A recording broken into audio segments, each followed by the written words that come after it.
SIT మాజీ మంత్రికి హరీష్ రావుకి నోటీసులు ఇవ్వడంపై హరీష్ రావు స్పందించారు. మీడియాతో మాట్లాడుతున్నారు. లైవ్ తరచుద్దాం. రైతు బంధు ఎగ్గొట్టిండు. ఇప్పుడు ఇయాలటి నుంచి పట్టణాల్లో బతుకమ్మ చీరలు మస్తారట. ఇయాలటి నుంచి పట్టణాల్లో మహిళలకు వడ్డీ లేని రుణం ఇస్తారట. ఇగో ఇవాళ మాకు ఈ నోటీస్ ఇచ్చి మమ్మల్ని ఎంగేజ్ చేసే ప్రయత్నం, అంటే పొలిటికల్ గా బీఆర్ఎస్ పార్టీ థ్రెట్ గా ఆయన ఫీల్ అవుతా ఉన్నాడు. పంచాయత్ ఎన్నికల్లో రేవంత్ రెడ్డి అంచనాలు తప్పినాయి. 40% సర్పంచులు గెలిచి బీఆర్ఎస్ పార్టీ అద్భుతమైన విజయాన్ని సాధించింది. దాంతో ఆయనకు దిమ్మ తిరిగిపోయింది. ఈ మున్సిపల్ ఎన్నికల్లో కూడా మళ్లీ బీఆర్ఎస్ పార్టీ బలమైనటువంటి ప్రత్యర్థిగా ఉంది గనక ఈ డ్రామాలన్నీ షురూ చేసిండు. చీరలు పంచి ఎన్నికలు వచ్చినాయి కనుక చీరలు పంచుతా, వడ్డీ లేని రుణం పంచుతా అని డ్రామాలు స్టార్ట్ చేసిండు. మాకు ఈ నోటీస్ ఇచ్చి ఫోన్ ట్యాపింగ్ కేసులో ఏదో ఉంది అనేటువంటి ఒక క్రైమ్ సినిమా సీరియల్ లెక్క నడుపుతా ఉన్నాడు. 2 ఏళ్ల నుంచి డ్రామాలు ఆడుతున్నావు. ఆల్రెడీ నువ్వు గతంలో నా మీద ఫోన్ ట్యాపింగ్ కేసు పెడితే హైకోర్టు కొట్టేసింది, సుప్రీంకోర్టు కూడా కొట్టేసింది.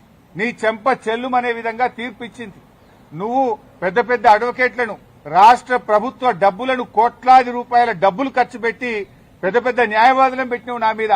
ఎంత పెద్ద న్యాయవాదులను పెట్టినా న్యాయం నా వైపు ఉంది గనక, మేం తప్పు చేయలేదు గనక, ధర్మం మా వైపు ఉంది గనక హైకోర్టులో మేము గెలిచాం.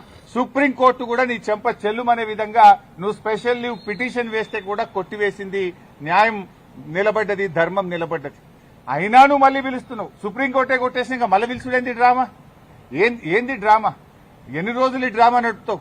2 సంవత్సరాలు దాటిపోయింది.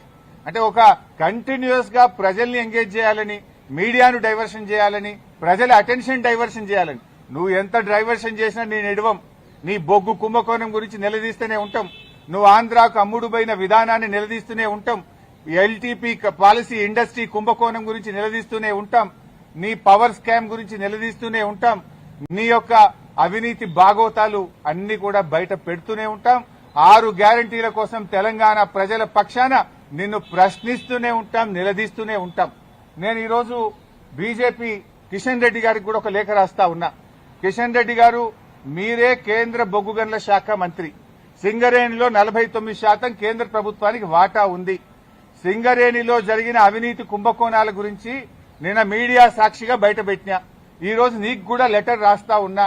నువ్వు ఒకవేళ రేవంత్ రెడ్డితో కుమ్మక్కు కాకపోతే వెంటనే సిబిఐ విచారణకు నువ్వు ఆదేశించాలని చెప్పి కిషన్ రెడ్డి గారిని డిమాండ్ చేస్తూ I'm writing A open letter to Kishan Reddy. Kishan Reddy గారు, నేను అన్ని ఆధారాలు ఇవ్వడానికి సిద్ధంగా ఉన్నా.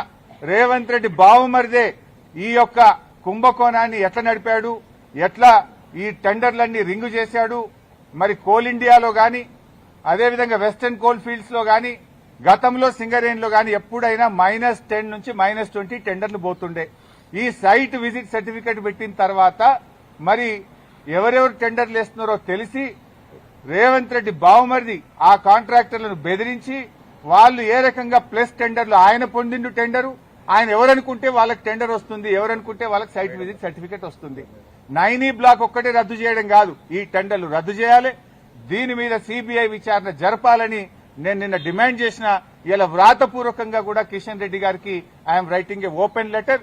దీని మీద వెంటనే బీజేపీ స్పందించాలని, నిజానిజాలు బయటకు తీయాలని, ఈ దొంగల్ని అరెస్ట్ చేయాలని, ఈ అవినీతి సొమ్మును కక్కించాలని, ఈ రాష్ట్రానికి సింగరేణి కార్మికులకు జరుగుతున్న నష్టాన్ని